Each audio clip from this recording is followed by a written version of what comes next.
Hello မင်္ဂလာခင်ဗျာကျွန်တော်ဒီနေ့ပြပြသွားမယ့်စာဒီ page အကြောင်းဖြစ်ပါတယ်ဒီ page က page quality အနေအဖြစ်နေပါတယ်ဒီ page ကိုနားမသိနားမလဲပဲနဲ့သူရဲ့ page မှာဘလို့အမှားမျိုးလုပ်ခဲ့မိတယ်ဘလို့ post တွေတင်ခဲ့မိတဲ့အတွက်ကြောင့်မို့သူရဲ့ page quality အနေအဖြစ်တော့ခဲ့တဲ့ဆိုမှဒီနေ့ဒီ video အားလုံးအသေးစိတ်လုပ်ပြီးကျွန်တော်ပြပြရှင်းပြပေးမယ်ဖြစ်ပါတယ်ပြီးလို့ရှိရင်ကျွန်တော်ဒီ page နဲ့ပတ်သက်ပြီးရှောင်းရန်စောင်းနဲ့ပတ်သက်ပြီးအားလုံးပြပြပေးမယ်အတွက်ကြောင့်မို့ဒီ video ဆုံးရကြည့်ပေးပါကျွန်တော်ပြောရှင်းပါတယ်နည်းနည်းအောက်စတင်တော့ကြည့်မှဆိုရင်ဒီ page မှာဆိုရင်ဒီ people reach တွေ post engagement page like တွေအားလုံးကြားနေပါတယ်ကျွန်တော် page quality အကြောင်းရင်းအမျိုးမျိုးကြောင့်အနေအဖြစ်တော့ခဲ့တဲ့အဝါဖြစ်တော့ခဲ့တဲ့ page quality မှာအဲ့ဒါတခုတက်တော့ခဲ့တဲ့ဆိုရင်ကျွန်တော် page မှာ content အသစ်တွေ blog တွေတင်နေလူအများကြီးကိုမရောက်ပဲနဲ့ဒီ page မှာရှိတဲ့ follower အနေပါစီပဲရောက်တဲ့အတွက်ကြောင့်မို့အထူး view စိုက်ဖို့လိုအပ်ပါတယ်တကယ်လို့ကျွန်တော် page ကဇယုံစုရဲ့ page ဖြစ်တဲ့ဒီ live stream နဲ့ဇယုံနဲ့ဘာညာဆိုလို့ရှိရင်တော့ကျွန်တော် live stream လွှင့်တဲ့အခါမှာ viewer ဘာညာကြာမှာဇယုံစုရဲ့ဘာညာကြာတော့ခဲ့တဲ့အတွက်ကြောင့်မို့အထူး view စိုက်ဖို့လိုအပ်ပါတယ်အဲ့ဒီဥစ္စာလည်းဘယ်လို fix လုပ်ပြီးသွားရမလဲ live stream လွှင့်တဲ့အခါမှာ viewer တက်အောင်ဘယ်လိုလုပ်ပြီးသွားရမလဲဆိုတော့ဒီ video မှာအားလုံး provide လုပ်ပြီးကျွန်တော်ပြပြရှင်းပြပေးမယ်ဖြစ်ပါတယ်အဲ့အတွက်ဒီ page owner ပြောတယ်မယ်သူရဲ့ page quality ကျွန်တော်တစ်ချက်ယူတော့ပြမယ်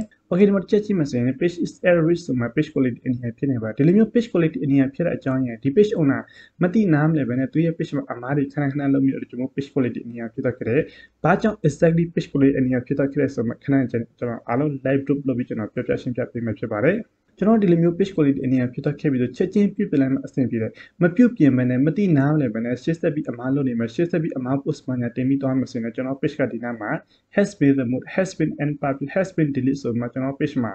post တင်တဲ့အပိုင်းတွေပိတ်ပဲပြီးလို့ရှိရင် message ပို့တဲ့အပိုင်းဘာညာပိတ်မှာကျွန်တော် Facebook ထဲကနေ page ကလုံးဝပျောက်သွားဖို့နိုင်တဲ့အတွက်ကျွန်တော်အထူး view set လို့ရပါတယ် okay ဒီ page မှာအဓိကဖြစ်တဲ့အကြောင်းနဲ့ပတ်သက်ပြီးကျွန်တော်အားလုံးအသေးစိတ်လုပ်ပြီးကျွန်တော်ပြပြရှင်းပြပေးမယ်ဖြစ်မယ်ကျွန်တော်ဒီမှာတစ်ချက်ကြည့်မှဆိုရင် because message send ပိုင်းက page violate our complete standard ဆိုပြီးထည့်ထားပါတယ်ဒီ page မှာဆိုရင် auto reply ကို customer တယောက်ထဲပဲ tag ကတလဲလဲပို့မိတယ် customer တယောက်ကျွန်တော် contact လုပ်ပြီးလာတာဆိုအဲ့ customer တယောက်ထဲကိုကျွန်တော်တို့ကဒီ auto reply ခဏခဏသွားနေမှာဆိုရင်တော့ကျွန်တော် page က violate ဖြစ်တဲ့အတွက်ကျွန်တော်အဲ့ဒီဥစ္စာပတ်သက်ပြီးလုံးဝလုပ်လို့မရပါဘူးဒီ page မှာလောလောဆယ်ဆိုလို့ရှိရင် auto reply off လုပ်မှာ manual reply လုပ်သွားမှာအဆင်ပြေပါတယ် okay ဒီ step နားလိုက်ပြီဆိုလို့ရှိရင်ကျွန်တော်ဒီအပေါ်မှာတစ်ချက်ချင်းမှာဆို rule on spam ဆိုပြီးထည့်ဒီ rule on spam ဆိုတော့ထည့်အကြောင်းရင်းအမျိုးမျိုးရှိရဲ့ပထမ step အနေနဲ့ကျွန်တော်တူတယောက်နဲ့ messenger မှာစကားပြောတဲ့ဥစ္စာ screenshot ရိုက်ပြီးမှကျွန်တော် page မှာတင်မယ် edit မလုပ်ဘဲနဲ့အဲ့ screenshot တင်ပြီးသွားမယ်ဆိုရင် rule on spam ဆိုပြီးထိခိုက်ပါတယ်နောက်တစ်ခုကျတော့ကျွန်တော် page မှာညဉ့်ညမ်းတဲ့စကားလုံးမျိုးတွေဒါမှမဟုတ်တယောက်တယောက် sell ဆိုတဲ့စကားလုံးကိုကြမ်းတမ်းတဲ့စကားလုံးကိုရေးပြီးသွားမယ်ဆိုရင် rule on spam ဆိုပြီးဖြစ်တော့ခဲ့ပါတယ်အဲ့ဒီဥစ္စာပတ်သက်ပြီးလုံးဝလုပ်လို့မရဘူးနောက်တစ်ခုကျတော့ကျွန်တော် page မှာတင်ထားတဲ့ content တွေကို page admin page owner ကိုယ်တိုင်ဒီ account တစ်ခုထဲနဲ့ပဲ group တစ်ခုထဲမှာ tag ကတလဲလဲ share လုပ်ပြီးသွားမယ်ဆိုရင် rule on spam ဆိုပြီးဖြစ်တဲ့အတွက်ကြောင့်မို့ share နဲ့ပတ်သက်ပြီးလုံးဝလုပ်လို့မရပါဘူးနောက်တစ်ခုကျတော့ကျွန်တော်ကိုယ်ပိုင်တက်ပုံကိုယ်ပိုင် content မဟုတ်ဘဲအခြား page အခြား internet က content တွေ download ဆွဲပြီးမှ edit မလုပ်ဘဲကျွန်တော် page မှာတင်ပြီးသွားမယ်ဆိုရင်လည်း rule on spam ဆိုပြီးထိတဲ့အတွက်ကြောင့်မို့ copy content နဲ့ပတ်သက်ပြီးလုံးဝတင်လို့မရပါဘူးတကယ်လို့ကျွန်တော်တို့က copy content နဲ့ပတ်သက်ပြီးတင်ချင်တဲ့အခြား internet မှာတင်ထားတဲ့တက်ပုံတွေ save လုပ်ပြီးမှကျွန်တော်တို့ရဲ့ page မှာအလွယ်တကူတင်ချင်တယ်ဆိုလို့ရှိရင် copyright မလာအောင်အဲ့တက်ပုံ download ဆွဲလိုက်ပြီးနည်းနည်း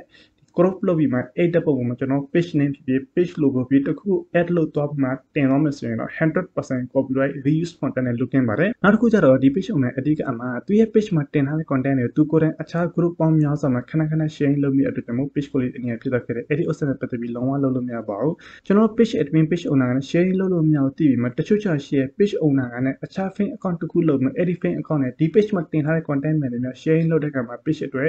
issue effect ဖြစ်စေပါတယ်အဲ့ဒီဥစ္စာနဲ့ပတ်သက်ပြီးလုံးဝလုပ်လို့တကယ်လို့ကျွန်တော်တို့ follower share လုပ်တဲ့ကြတော့သူတို့ကြတော့အခြားနေရာအခြား location အခြား internet တခုပြီးလို့ရှိရင်လည်း Facebook account တခုထနေဒီ page မှာတင်ထားတဲ့ content တချို့တလေတွေကိုတစ်ခေါက်နှစ်ခေါက်လောက် share လုပ်တော့ကျွန်တော်ကိစ္စမရှိအဲ့ဒါရတာပေါ့နော်တကယ်လို့ကျွန်တော်ကိုယ်တိုင် Facebook account လုပ်ပြီး share လုပ်ပြီးသွားမယ်ဆိုရင်တော့ Facebook team ကန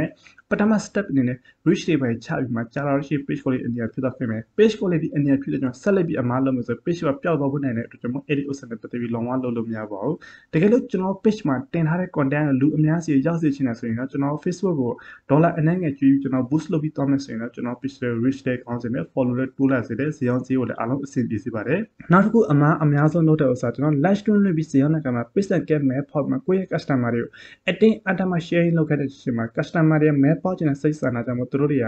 Facebook account တစ်ခုတည်းနဲ့ group ပေါင်းများစွာ sharing လုပ်တယ်တချို့ကြရှိတဲ့ page ကမဲပေါက်ချင်တဲ့အတွက်ကျွန်တော် group တစ်ခုထဲမှာပဲ Facebook account တစ်ခုထဲနဲ့50 sharing လုပ်ပြီးတော့လို့ရှိရင်ကြာလာလို့ရှိရင်ကျွန်တော် page အတွက် effect issue ဖြစ်စေပါတယ်တကယ်လို့ကျွန်တော်တို့က live stream တွင်းတဲ့အခါမှာကိုယ့်ရဲ့ customer sharing လုပ်ခိုင်းချင်တယ်ဆိုရင်ကိုယ့်ရဲ့ customer ပြောပါသူတို့ရဲ့ Facebook account မှာတစ်ခေါက်လောက် sharing လုပ်ခိုင်းပါပြီးလို့ရှိရင် group မှာ2ကြိမ်3ကြိမ်လောက် sharing လုပ်ခိုင်းမယ်ဆိုရင်တော့အဲ့ဒါဆိုရင် page အတွက်လည်းအဆင်ပြေတယ် customer အတွက်လည်းအဆင်ပြေတယ် live stream လွှင့်တဲ့အခါမှာ live stream ရဲ့ viewer ပါတဲ့တက်ပြီး engagement ပါတဲ့တိုးလာမယ်ပြီးလို့ရှိရင်ဇီအောင်ကျေးအဆင်ပြေလာမယ်တကယ်လို့အဲ့လိုမှမလုပ်ဘဲနဲ့များများ sharing လုပ်ပြီးတော့တဲ့ ID တစ်ခုထက်နဲ့ပဲ50ချင်းအခု50 sharing လုပ်ပြီးတော့မယ်ဆိုရင်ကျွန်တော် page ကကြာလာလို့ရှိရင် Facebook ထဲအပြီးပိုင်ပျောက်တော့နိုင်တဲ့အတွက်ကျွန်တော်အဲ့ဒီ option နဲ့ပတ်သက်ပြီးလုံးဝလုပ်လို့မရပါဘူးဒီ option နဲ့ပတ်သက်ပြီးနားလည်တော့ပေါ့ပြီးဆိုလို့ရှိရင်ဒီ page owner တကယ်ပဲဒီလိုအမားလောက်ထားလားဆိုတော့ option နဲ့ပတ်သက်ပြီးသူရဲ့ page home ကိုကျွန်တော်တစ်ချိန်တော့ပြမယ် okay ကျွန်တော်သူရဲ့ page home လာပြီးဆိုတော့နည်းနည်းအောက်ဆင်းတော့ကြည့်မှဆိုလို့ရှိရင်ဒီ page owner ကကျွန်တော်အသေးစိတ်စကားပြောတဲ့အချိန်မှာဒီ page owner သူရဲ့ page မှာတင်ထားတဲ့ content အားလုံးက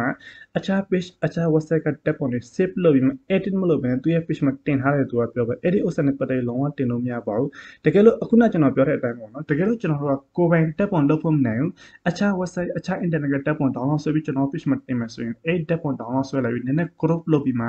အဲ့ tab ပေါ်ကိုကျွန်တော် page name ဖြစ်ဖြစ် page logo ဖြစ်ဖြစ်ဒါမှမဟုတ်ကျွန်တော် tab ပေါ်နဲ့တက်ဆိုင်တဲ့ဈေးနှုန်းလေးတွေဒါမှမဟုတ် tab ပေါ်နဲ့တက်ဆိုင်တဲ့စကားလုံးလေးတွေရေးပြီးသွားမှကျွန်တော် page မှာတင်ပြီးသွားမယ်ဆိုရင်တော့ 100% reach content လုပ်ပေးပါတယ်ပြီးလို့ရှိရင်ဒီ page မှာတင်လို့ပြီးတော့တဲ့ tab ပုံအခြား page တွေမှာသွားပြီးတင်လို့မရပါဘူးအခြား page ရှိသေးတယ်အခြား page မှာသွားပြီးတင်ချင်တယ်ဆိုရင်တော့နောက်တစ်ကြိမ်ပြန် edit လုပ်ပြီးအခြား page မှာတင်ပြီးသွားမယ်ဆိုရင် issue effect လုပ်ခင်ပါတယ်နောက်တစ်ခုကျတော့ကျွန်တော် page မှာ post တင်တဲ့အခါမှာကျွန်တော် page မှာတစ်ခေါက်တင်ပြီးသွားတဲ့စာသားတွေကိုနောက်ထပ်တစ်ခေါက် post တင်တဲ့အခါမှာကျွန်တော်ဒီလိုမျိုး copy ကူးပြီးမှနောက်ထပ်တစ်ခေါက်ပြန်တော့တင်မယ်ဆိုရင် reuse content ဖြစ်တဲ့စာသားနဲ့ပတ်သက်ပြီးအဲ့ဒီ option နဲ့ပတ်သက်ပြီးလုံးဝလုပ်လို့မရပါဘူးတကယ်လို့ကျွန်တော်တို့က phone number လိပ်စာပညာခဏ